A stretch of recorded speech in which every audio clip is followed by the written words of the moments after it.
spontaneous parking and work to live life DMG style. Now, a few months ago, I took a trip on the North York Railway because I love trains and things like that. And I had dinner on the steam train. It was really good.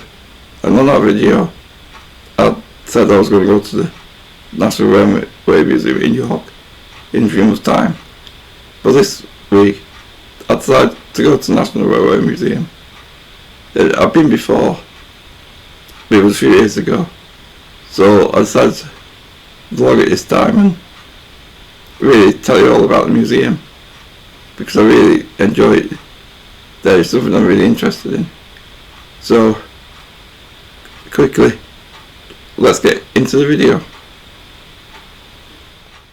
So I got into the National Railway Museum, and the first thing that I saw was this really huge steam engine, which the wheels were bigger than me.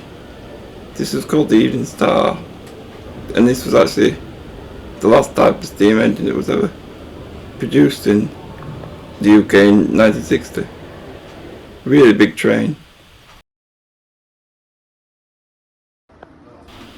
This next train is really special because it's the Flying Scotsman, which of course is the first ever steam train to reach over 100 miles an hour.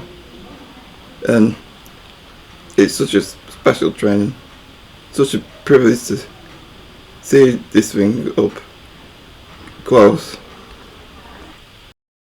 There was a walkway that went round Flying Scotsman, which was great because it was accessible, so I could get really close to the engine and see up close to the engine of the Flying Scotsman. So that was really good, that. These are an example of the early carriages on trains. First class, second class,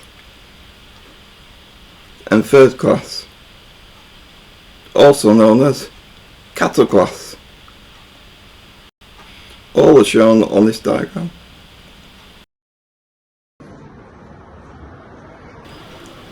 This is the famous Mallard locomotive, and this, in 1938, claimed the speed record for the fastest ever steam locomotive, and that's when it reached 126 miles an hour, and it's a figure that's not been beaten. Attached to the Mallard is something called a dynamometer, which is basically, it's like a laboratory on wheels, and that calculates the speed of the train. It was really good to see the Mallard up close, because it's such a famous train. It was good to see the engine of the Mallard up close as well. As you can tell by now, I'm a bit of a train geek.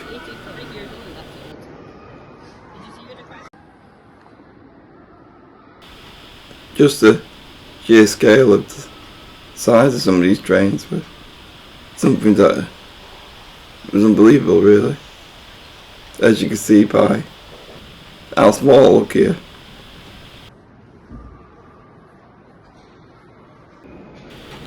So this train here is the Shinkansen, which is an early version of the famous Japanese bullet train. And these things were quick. So going into the bullet train, it's like you're going into an airplane, really. So it took a few of the seats out, so I'll be able to get my wheelchair in here. And if you go for a train carriage, it looks more like an airplane, really, with the way the seats are.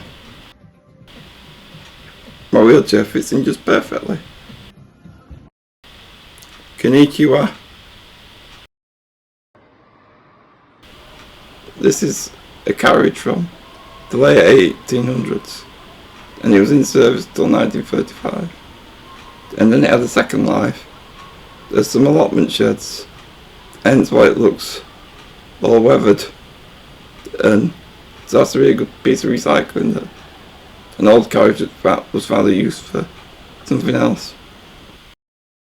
This is an example of the earliest types of steam trains, dating from the late 1820s, and the carriage as well, which usually the mega rich would travel by this way. And fast forward 100 years, and the mega rich would probably travel by the Duchess of Hamilton, which was a steam train from the 1930s. Here is another steam train engine.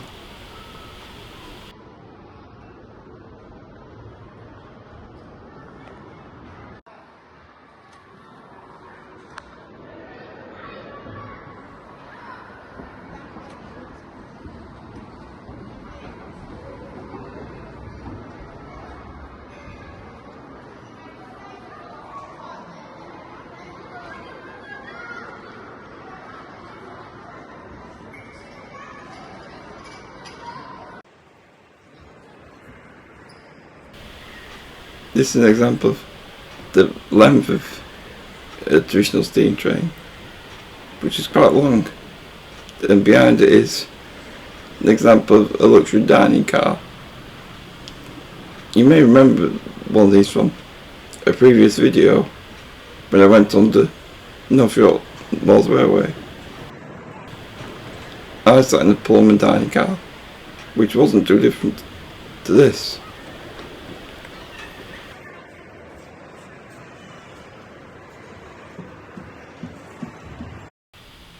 Now here is some more of the trains that I saw at the National Railway Museum.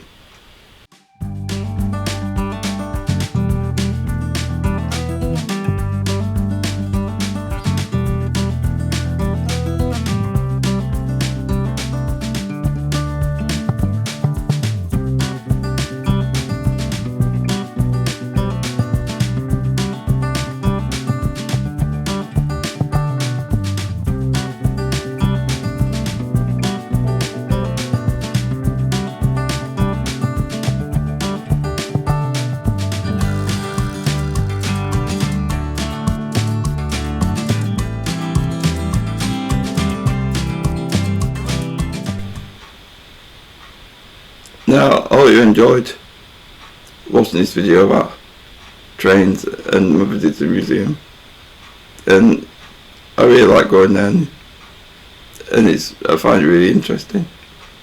Now there's big plans in the museum in the next few years, and it's basically to redevelop the whole site and make it bigger, just redevelop the area, because only half the museum was open this time, but it certainly will be interesting next, let's say 18 months, if I take another visit, see what it's like, so I might just do that. But thank you everyone for watching this video, and like learning about trains and just like listening to my interest about it, 'cause I really appreciate it, and I really appreciate the support that since the start of the channel, so, but especially recently, so thanks everyone. Now on that note, I'll see you on the next one.